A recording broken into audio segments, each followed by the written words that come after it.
புத்திசாலி rage server கிடையாது, பயங்கரமா பேசுவான். இப்ப கூட அவன் கிளாஸ்ல ரேஜ் சர்வர்ல என்னென்ன ஈவென்ட் வந்திருக்கு பண்ணிட்டு இருக்காங்க. அவன் பயந்து தான் ஏதோ நின்னுட்டு இருக்கான். புதுசா வந்திருக்கு கலாச்சி ஓட அதுக்கப்புறமா ஒன்னு ரெண்டு கஸ்டமர்ஸ் புதுசா வராங்க. வந்து வாலு மிரட்டலா இருக்கு இவங்க கடைக்கு இவங்க வாழ்க்கையை திருப்பி போடுறதுக்காக வரான். அவன் ஏதோ கேட்டுக்கிட்டே தான் உள்ள வரான். அவன் முகமே ஒரு மாதிரி அலர் வாங்கி கிடக்குது. உள்ள வந்தவன் நேரம் ஆதில் கிட்ட தான் வந்து பண்ணு வாங்குவான்னு பார்த்தா குடிக்க தண்ணி மட்டும் கிடைக்குமான்னு சொல்லிட்டு கேட்கறான். நல்லா இருக்கு. தண்ணி குடிச்சு முடிச்சவன் பண்ணு வாங்காம சம்பந்தம் இல்லாம ஒரு கிணத்தை எடுத்து ஆதில் கிட்ட கொடுத்து இதை கேட்காத வரைக்கும் ரிமோட் வேற வரப்போது போல நல்லா இருக்கு. இந்த உலகத்துல நீ வாழ்ற வரைக்கும் நம்ம இது கூட நல்லா தான் இருக்கு. வெளியில போறேன், நீங்க யாரும் வெளியில வந்துடாதீங்க, காத்துட்டு இருக்கு அப்படின்ட்டு சம்பந்தம் இல்லாம காசை திட்டு ஒரு டக்குனு தன்னுடைய அம்மா அப்பாவை கூப்பிட்டு ஒருத்தன் காசு திட்டிட்டு போறான்னு சொல்லிட்டு சொல்ல அவனை பிடிக்கிறதுக்காக தன்னுடைய அம்மா அப்பா வெளியில போக அங்க வெளியில போன அடுத்த செகண்ட் அங்க ஒரு மிகப்பெரிய பிளாஸ்ட் ஏற்படுது. அந்த பிளாஸ்ட்ல இந்த பசங்க கண்ணு முன்னாடி அவங்க அம்மா அப்பா வெடிச்சு சிதறாங்க. ஒரு அழகான குடும்பம் ஒரு செகண்ட்ல சிதறி போகுது. இப்ப கட் பண்ணா சீதாவும் அதிலும் போலீஸ் ஸ்டேஷன்ல தான் உட்காந்துட்டு இருக்காங்க. பக்கத்துலயே டிவில நியூஸ்ல அந்த பாம்பிளஸ் பண்ணது யாரு அப்படின்றத சொல்லிட்டு ஒரு கேசட்டை கொடுத்துட்டு போறாங்க.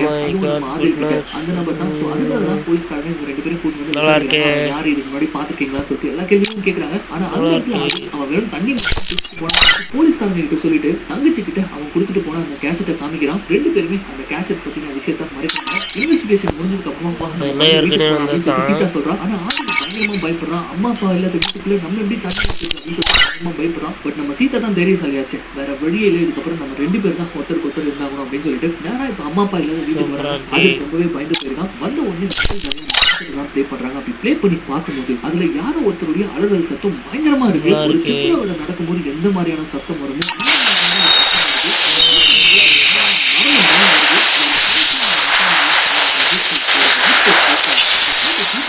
நல்லா இருக்கு.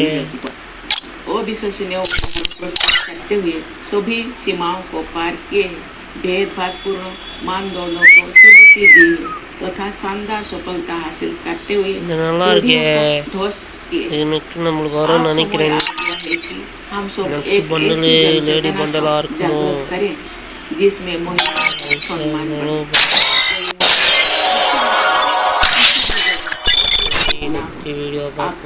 शक्ति अभियान जन जागरण का हिस्सा है। इस कार्यक्रम के लिए मेरी शुभकामनाएं। धन्यवाद। जय Hind. All right, thank you to the President for that very inspiring and powerful message. Now with that, setting the tone. அப்படியே கட் பண்ணி ஒரு சில நாட்கள் கழித்து காட்டுறாங்க. அந்த ஃப்ரீயா எஜுகேஷன் ஸ்கூல் அதுதான் நம்ம சீதா இருக்கா. அம்மா அப்பா இல்லாத ரெண்டு பேரும் இந்த ஸ்கூல்லேயே வந்து ஜாயின் பண்ணிக்கிட்டாங்க போல இருக்கு. அங்க ஒரு டீச்சர்ஸ் இப்ப பாடம் எடுத்துட்டு இருக்காங்க. இன்னைக்கு டாபிக் ரேப் டார்ச்சர், கல்லறை சித்திரவதை. நம்ம செத்ததுக்கு அப்புறமா நமக்கான ஜட்மெண்ட் டே வர வரைக்கும் நம்மளுடைய கல்லறையில தான் நம்ம அடைபட்டிருக்கோமா. அப்போ ரகுகான் சொல்லிட்டு உன்னுடைய கடவுள் யார், அவருடைய பேர் சொல்லு அப்படின்னு சொல்லிட்டு கேட்குமா. அப்ப இவங்க அல்லான்னு சொல்லிட்டு சொல்லணுமா. இதை சொல்லிக்கிட்டே இப்ப சீதா பார்க்க அல்லான்னு சொல்லிட்டு பதில் சொல்லியா அப்படின்னு சொல்லிட்டு பர்டிகுலரா கேள்வி கேட்கிறாங்க. அப்படின்னு சொல்ல இல்ல உன்னால முடியாது அப்படின்னு சொல்லிட்டு சொல்றாங்க. ஏன்னா நம்ம சீதா கடவுள் நம்பிக்கை இல்லாதவ, வாழும் போது கடவுள் நம்பிக்கை இல்லாதவங்களால அந்த கல்லறையில போது கடவுள் பேரை சொல்லவே முடியாதான். அப்படி சொல்ல முடியாம போகும்போது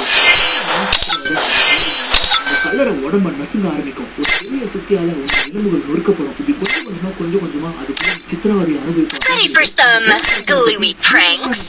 சொல்லிக்கிட்டே போக எல்லாரும் இறந்து போனதுக்கு அப்புறமா அவங்க செஞ்ச பாவத்துக்கு நரகத்தை தண்டனை. அதெல்லாம் சும்மா கடவுள் பேரையும் மதத்து பேரையும் மக்கள் சமம் போல்தான். இப்படி நான் பல பேரை பார்த்திருக்கேன்.